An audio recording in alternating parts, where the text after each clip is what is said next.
அனைவருக்கும் வணக்கம். ஒரு செய்தி ஒன்று சொல்லட்டுங்களா? ஒரு சந்தோஷமான செய்தி. கிள்ளி பார்த்துக்கிட்டேன், உண்மையான்னு கன்ஃபார்ம் பண்ணிட்டேன். நம்ம வடசென்னை ரவுடி இருக்கார் இல்லையா, சேகர் பாபு. சேகர் பாபு மேல 4 பிரிவின் கீழ் கடற்கரை போலீசார் வழக்கு பதிவு அப்படிங்கிறத செஞ்சிருக்காங்க. திமுகவில் இந்த மினிஸ்டர் கிரேட்ல இருந்தாங்க இல்லையா, அந்த நபர்கள்ல வழக்கு பதிவு செய்யப்பட்ட முதல் நபர் அப்படின்னா சேகர் பாபு. இதுக்கப்புறம் அடுத்தடுத்த அமைச்சர்கள் அடுத்தடுத்த வழக்கு அப்படிங்கிறது பதிவு செய்யப்படுவதற்கான வாய்ப்பு அப்படிங்கிறது அதிகம்.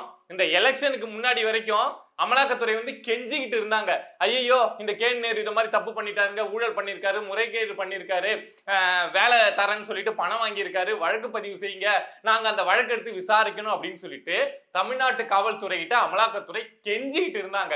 ஆனா இப்போ அதே காவல்துறை இந்த சேகர் பாபு மேல வழக்கு பதிவு அப்படிங்கிறத பண்ணியிருக்காங்க. என்ன வித்தியாசம் அப்படின்னா, ஒரு 20 நாளைக்கு முன்னாடி வரைக்கும் இந்த காவல்துறை வந்து திமுக கையில இருந்தாங்க. பட் இப்போ அந்த காவல்துறை தாவேக அரசுக்கு கீழே வந்ததுனால திமுகவுடைய முன்னாள் அமைச்சர் சேகர் பாபு மேல வழக்கு பதிவு செஞ்சிருக்காங்க.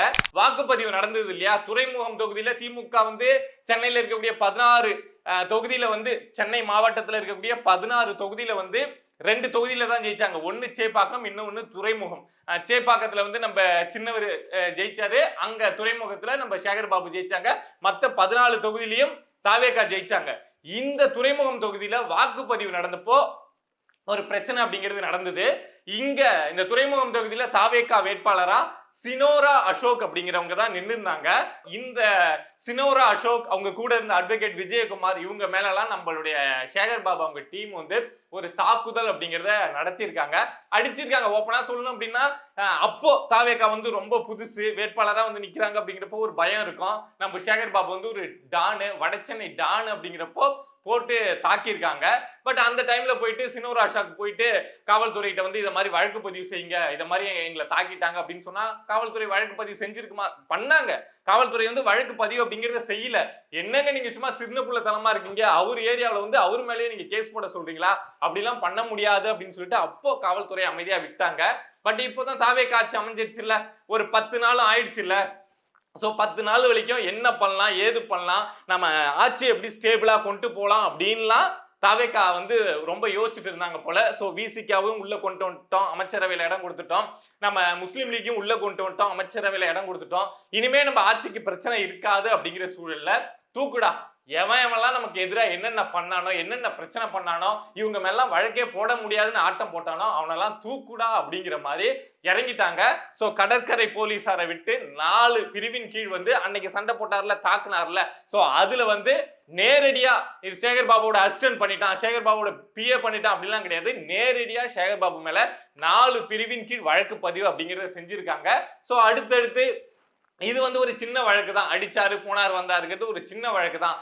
ஆனா சேகர் பாபு தோண்டி எடுக்க போனாங்க அப்படின்னா ஆம்சாங் வழக்குல எல்லாம் மாட்டினார்னா ஆளே காலி. நான் ஆல்ரெடி சொல்லியிருக்கேன், திருபுவனம் அஜித்குமார் லாக்அப் டெத் நடந்தது இல்லையா, சோ அந்த வழக்குல கூட இந்த நபருக்கு லிங்க் உண்டு அப்படின்னு சொன்னாங்க. சோ அதை தோண்டி எடுத்தாங்க அப்படின்னா, இல்ல கோயிலுக்கு வந்த காணிக்கையெல்லாம் நகையெல்லாம் அப்படியே உருக்கி இவர் கட்டியா மாத்திக்கிட்டாருல, சோ அந்த வழக்கெல்லாம் தோண்டி எடுத்தாங்க அப்படின்னா கூடிய சீக்கிரம் நம்ம சேகர் பாபு சிறையில பார்க்கலாம். போன வீடியோல தான் சொல்லியிருந்தேன், சும்மா இது அவங்க வந்து பெரிய அமைச்சர்களா இருந்தவங்க, அரசியல் நாகரிகம் கருதி நாங்க அவங்க மேல கைய வைக்க மாட்டோம் அப்படின்லாம் சும்மா இல்லாம வந்தோமா, தப்பு செஞ்சுன்னா நடவடிக்கை எடுப்போம் அப்படிங்கிற அடிப்படையில இந்த தாவேக அரசு நடவடிக்கை எடுத்தது அப்படின்னா ரொம்ப சந்தோஷமா இருக்கும். மக்கள் வந்து வரவேற்பாங்க. திமுக அமைச்சர்கள் பல பேர் சிக்குவாங்க, பல பேர் ஜெயிலுக்கு போவாங்க இந்த தாவேக அரசு அதிரடியா செயல்பட்டுதான் அப்படின்னு சொல்லியிருந்தேன். பட் அதுக்கேற்ற மாதிரி இன்னைக்கே ஒரு சந்தோஷமான செய்தியை கொடுத்துருக்காங்க. சேகர் பாபு மேல வந்து வழக்கு பதிவு செய்யறதுலாம் அவ்வளவு சாதாரணமான விஷயம் கிடையாதுங்க. அவ்வளவு சீக்கிரமாலாம் நீங்க பண்ணிடவே முடியாது, அவ்வளவு பெரிய டான் அவரு. பட் அவரு மேலேயே வழக்கு பதிவு செஞ்சிருக்கிறது அப்படிங்கிறது உண்மையாலுமே தாவேகா வந்து ஒரு கெத்த காமிக்கிறாங்க. என்ன நீ அடிச்சுன்னா நான் திருப்பி அடிப்பேன் அப்படின்னு சொல்லியிருக்காங்க இந்த வழக்கு பதிவு மூலமா. இப்படி பாக்குறப்போ அடுத்து இந்த நேரு, இந்த செந்தில் பாலாஜி எல்லாம் மறந்துடவே மாட்டாங்கல்ல. இந்த சம்பவத்தையே மறக்காம மனசுல வச்சிருந்து இத்தனை நாள் கழிச்சு வழக்கு பதிவு செய்யறாங்க அப்படின்னா செந்தில் பாலாஜி எல்லாம் மறந்திருக்கவே மாட்டாங்க, விடவும் மாட்டாங்க. சோ கூடிய சீக்கிரம் இந்த நேரு, இந்த செந்தில் பாலாஜி மேலாம் தாவேக அரசு வழக்கு பதிவு செய்யறது அப்படிங்கிறத ரொம்ப மனப்பூர்வமா மன மகிழ்ச்சியோட நம்ம பார்க்கலாம் அப்படின்னு நினைக்கிறேன். இது ஒரு பக்கம் நடந்துட்டு இருக்கு அப்படின்னா, இன்னொரு பக்கம் அரசியல் ரீதியா திமுகவும் விசிகாவும் முஸ்லீம் லீக்கும் வந்து அடிச்சிக்க ஆரம்பிச்சுட்டாங்க. ஃபர்ஸ்ட் ஒன்னே ஒன்று சொல்லிடுறேன், இந்த திமுக இந்த அல்ப புத்தி அப்படிங்கிறத விட்டுணுங்க. என்ன அப்படின்னா விடுதலை சிறுத்தைகளை பேசணும் அப்படின்னா இங்க இருக்கக்கூடிய ஒரு தலித் சமூகத்தை சேர்ந்த ஒரு தலைவரை வச்சு பேச விடுறது, ஒரு முஸ்லீமை திட்டணும் அப்படின்னா அவங்க கட்சியில இருக்கக்கூடிய ஒரு முஸ்லீமை வச்சு திட்டுறது, இந்த அரசியல், இந்த ஜாதி அரசியல். ஏன்னா அப்பதான் வந்து அது கேஸ்ட் பிரச்சனையா மாறாதான். இப்ப என்ன நடந்திருக்கு அப்படின்னா திருமாவளவன், அதாவது வன்னியரசு வந்து இப்ப தாவேக அமைச்சரவையில அமைச்சர் ஆயிட்டாரு. அதே மாதிரி முஸ்லீம் லீக் கட்சியில இருந்தும் ஷாஜகான் வந்து இப்போ தாவேக அமைச்சரவையில அமைச்சர் ஆயிட்டாரு. இத திமுகவால ஏத்துக்க முடியல. வயிறு எரியுது. என்னடா அது, இத்தனை வருஷமா நம்ம வந்து அடிமையா வச்சிருந்தோம், என்னென்ன கதை சொல்லியிருந்தோம். தேர்தலுக்கு முன்னாடி ஸ்டாலின் அவர்கள்ட்ட ஒரு நேஷனல் மீடியா கேக்குது, ஏங்க நீங்க உங்க அமைச்சரவையில மத்த எந்த கட்சிக்கும் அமைச்சரவையில இடமே கொடுக்க மாட்டேங்கிறீங்க, ஒருவேளை 2026 நீங்க ஜெயிச்சு வந்தீங்க அப்படின்னா வேற கட்சிகளுக்கு, உங்க கூட்டணி கட்சிகளுக்கு அமைச்சரவையில இடம் கொடுப்பீங்களா அப்படின்னு கேட்டப்போ ஸ்டாலின் என்ன சொன்னார் அப்படின்னா அப்படியே ரோஷம் வந்து, தமிழ்நாட்டு மக்கள் அதெல்லாம் ஏத்துக்கவே மாட்டாங்க. இது வேணா நார்த் இந்தியாவில வேணா சாத்தியமா இருக்கலாம், அமைச்சரவையில கூட்டணி கட்சிகளுக்கு இடம் கொடுக்கிறது. ஆனா தமிழ்நாட்டு மக்கள் அதை ஏத்துக்கவே மாட்டாங்க அப்படின்னு ஸ்டாலின் சொல்லியிருந்தாரு. பட் இப்போ தாவேக அரசு தமிழ்நாட்டு மக்கள் ஏத்துக்கிட்டு தானே இப்போ அந்த அமைச்சரவையில இடம் அப்படிங்கிறத கொடுத்துட்டாங்க. சோ அதை ஏத்துக்க முடியல. திட்டணும், வயிறு ஃபுல்லா வன்மமா இருக்கு, நெஞ்சு ஃபுல்லா எரியுது. திட்டணும் அப்படின்னா வேற யாரையாவது விட்டு திட்டினா, திருமாவளவனை இல்ல விசிகாவை வேற யாரையாவது விட்டு திட்டினா பிரச்சனையா ஆயிடும் அப்படின்னு சொல்லிட்டு நம்ம ஆண்டிமுத்து ராசா இருக்கார் இல்லையா, ஆண்டிமுத்து ராசா இருக்கார் இல்லையா, சோ அவரை விட்டு திட்ட விட்டுருக்காங்க. இந்த திமுக திட்ட விட்டாங்கல்ல, சரி திட்டினீங்க, ரொம்ப தைரியத்தோட ரொம்ப தெனாவட்டோட திட்டினீங்க அப்படின்னா அமைதியா இருந்திருக்கலாம்ல, அதாவது திட்டின அந்த கட்ஸோட நின்றுக்கலாம்ல. என்ன அப்படின்னா நேத்தி நைட்டு 11:15 மணிக்கு ஆண்டிமுத்து ராசா அவர்கள் வந்து ட்விட்டர்ல ஒரு ட்விட் அப்படிங்கிறத போட்டிருக்காங்க. பட் காலையில அந்த ட்விட் இல்ல. நைட்டு கோவத்துல மனுஷன் சரக்குல இருந்தாரா என்னன்னு தெரியல, கோவத்துல கண்ணா புண்ணான்னு, அதாவது திமுக பிளட்லயே இருக்கும்ல இந்த வசைப்பாடுறது, ஆபாசமா பேசுறது, இந்த புணர்ச்சி அப்படி இப்படிலாம் பேசுற அந்த வார்த்தைகள்லாம் இருக்கும்ல, சோ அந்த இதுல போட்டாரு போல சரக்குல. யாரு என்ன சொன்னாங்களோ தெரியல, காலையில டெலீட் பண்ணிட்டு அடுத்து வேற ஒரு ட்விட் அப்படிங்கிறத போட்டு போயிட்டாரு. நைட்டு போட்டது என்ன அப்படின்னு காமிக்கிறேன் பாருங்க. முன்னேற தரப்பட்ட ஏனியும், முன் ஏற பிரிச்சுலாம் காமிக்கிறாராம். முன்னேற தரப்பட்ட ஏனியும், ஏனிங்கிறது முஸ்லிம் லீக்குடைய சின்னம். சோ அந்த ஏனியும் மூட ஜாதியை நொறுக்க வேண்டிய சிறுத்தையும் வெறும் விசில் சத்தத்திற்கு முட்டு கொடுக்கும் என்றால் இப்படி. இத இவங்க 2 பேரும் அங்க போய் அவங்களுக்கு முட்டு கொடுக்குறாங்க அப்படின்னா இதை எது கூட ஒப்பிட்டு சொல்றாரு அப்படின்னா, திமுக காரங்களோட புத்தியே அப்படிதான் இருக்குமோ என்னன்னு தெரியல, அது பெரியார் ஜீன்னாவே அப்படிதான் இருக்கும் அப்படின்னு நினைக்கிறேன். அதுல நம்ம ஆச்சரியப்படுறதுக்கு ஒண்ணும் இல்லை. எதோட ஒப்பிடுறாரு அப்படின்னா, பூ முடிந்தவனை புறந்தள்ளி, அதாவது கல்யாணம் பண்ணவனை புறந்தள்ளிட்டு புணர்ச்சிக்கு வேறிடம் தேடுவதில் தவறு இல்லை. இவங்க செஞ்சது வந்து கல்யாணம் பண்ணவனை விட்டு வேற ஒருத்தவங்க கூட போன மாதிரி இவங்க செஞ்சுட்டாங்க அப்படின்னு சொல்லிட்டு ராசா. பாருங்களேன், இது எவ்வளவு பெரிய ஒரு அரசியல் ரீதியான விஷயம், அரசியல் ரீதியான ஒரு நகர்வு தமிழ்நாட்டில் நடந்திருக்கு.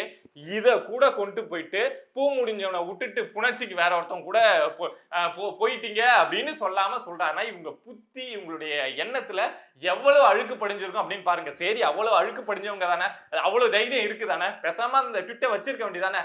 காலையில பார்த்தா ராசா பேஜ்ல ட்விட் கிடையாது, எல்லாரும் மாத்தி மாத்தி கழுவி ஊத்த ஆரம்பிச்சதுக்கு அப்புறம் மனுஷன் வந்து அதுக்கப்புறம் வேற ஒண்ணு, சரி நேத்து இந்த இலக்கியத்துல போட்டோம், இன்னைக்கு வேற ஒரு இலக்கியத்துல போடும் அப்படின்னு மாத்தி போட்டு விட்டுருக்காரு. என்ன போட்டிருக்காரு அப்படின்னா, இவங்க வளர்த்த தென்னை வந்து அப்படி வளைஞ்சு போய் எதிர் வீட்டுல இருக்கவங்களுக்கு இளநீர் கொடுத்துச்சான். சோ அப்படி கொடுத்தா வந்து அதுக்கு பேர் என்ன அப்படின்னு சொல்லிட்டு, அதுக்கு பேரு முடத்துக்கு அப்படின்னு சொல்லுவாங்க இலக்கியத்துல, ஆனா நீங்க செஞ்சதுக்கு பேர் என்ன அப்படின்னு சொல்லிட்டு ராசா சொல்லியிருக்காரு.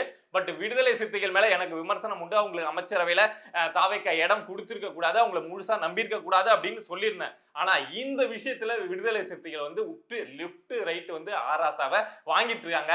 யாரு வீட்டு தன்னை வந்து வளர்ந்து யாரு வீட்டுக்கு இளநீ கொடுத்துருக்கு, எங்க வீட்டு தன்னை நாங்க எங்க வாக்க வாங்கி நீங்க ஆட்சிக்கு வந்துட்டு எங்களுக்கு எவ்வளவு கராக்கி காட்டினீங்க, டபுள் டிஜிட்ல சீட்டு தர மாட்டேன்னு சொன்னீங்க, 2 சீட்டு கட்சின்னு எங்களுக்கு பேர் வாங்க வச்சீங்க, எல்லாத்தையும் பண்ணினது நீங்க, அதாவது எங்க வாக்க வச்சு அதிகாரத்தை அனுபவிச்சீங்க, ஆட்சி அனுபவிச்சது நீங்க, எங்க வீட்டு வாக்கு வந்து வளைஞ்சு வந்து உங்களுக்கு இளநீர் கொடுத்துட்டு இருந்தது, ஆனா இப்ப எங்களை திட்டுறீங்களா அப்படின்னு சொல்லிட்டு இவங்க லெஃப்ட் ரைட் வாங்க ஆரம்பிச்சதுக்கு அப்புறம் ஸ்டாலின் அவர்களே வந்து இந்த மாதிரி சண்டை போட்டுக்காதீங்க, என்னதான் இருந்தாலும் நம்ம அரசியல் ரீதியா கொள்கை ரீதியா ஒரே கட்சியான ஆளுங்க, நம்ம ஆளுங்க அவங்கள விமர்சிக்காதீங்க, அவங்க ஆளுங்க நம்மள விமர்சிக்காதீங்க அப்படின்னு கீழே இறங்கி வந்து மன்னிப்பு கேட்காத அளவுக்கு பேசிட்டு கடைசியா ஒரு வாழ்த்து அப்படிங்க வன்னியரசுக்கும் ஷாஜகான் அவர்களுக்கும் என்னுடைய வாழ்த்து அமைச்சரவையில் இடம்பெற்றதுக்கு அப்படின்னு சொல்லிட்டு கண்டு போயிட்டாரு.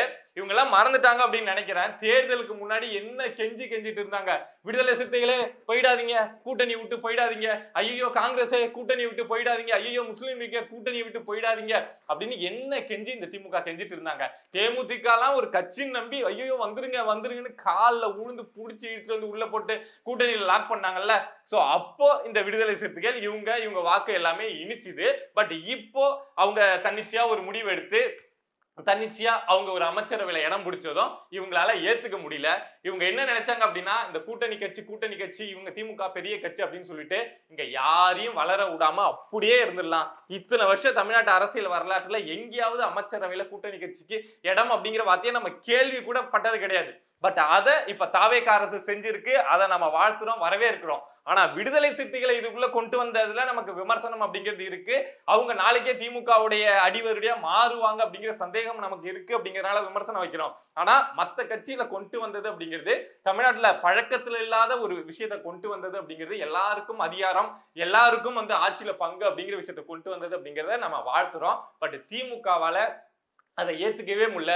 நாம இப்படி அடக்கி வச்சிருந்தோமே, 10 வருஷமா நம்ம இப்படி அடக்கி இப்படி கண்ட்ரோல்ல வச்சிருந்தோமே, இன்னைக்கு அதுல இருந்த ஒரு நபர் வந்து அமைச்சர் ஆயிட்டாரே, முஸ்லீம்னா நாம தான் சிறுபான்மை மைனாரிட்டி பீப்புளுடைய பாதுகாவலர் அப்படின்னா நாம தான் அப்படின்னு சொல்லி சொல்லி சொல்லி நம்ம நம்ப வச்சிருந்தோமே, இப்ப அதுல இருந்த ஒரு நபருக்கு அமைச்சரவை விஜய் கொடுத்துட்டாரே, சோ மக்களுடைய ஓட்டுலாம் அந்த பக்கம் திரும்பிடுமோ, இனிமே போன விசிகாவோ காங்கிரஸோ இல்ல முஸ்லீம் லீகோ நம்மள திரும்பி கூட பார்க்க மாட்டாங்களோ, நம்ம தனியா நின்னோம்னா நமக்கு 15% ஓட்டு தான் இருக்கு அப்படின்னு 2029 தேர்தல்ல தெரிஞ்சிருமோ அப்படின்னு சொல்லிட்டு மொத்தமா இப்ப பயத்துல பதறாங்க. பார்க்கிறதுக்கே ரொம்ப சந்தோஷமா இருக்கு. இத மாதிரி நம்மள சுத்தி நடக்கக்கூடிய விஷயங்களை நீங்க தெரிஞ்சுக்கணும் அப்படின்னு நினைச்சீங்கன்னா மறக்காம பிரபா டாக்ஸ் சேனலை சப்ஸ்கிரைப் பண்ணி சப்போர்ட் பண்ணுங்க. நன்றி.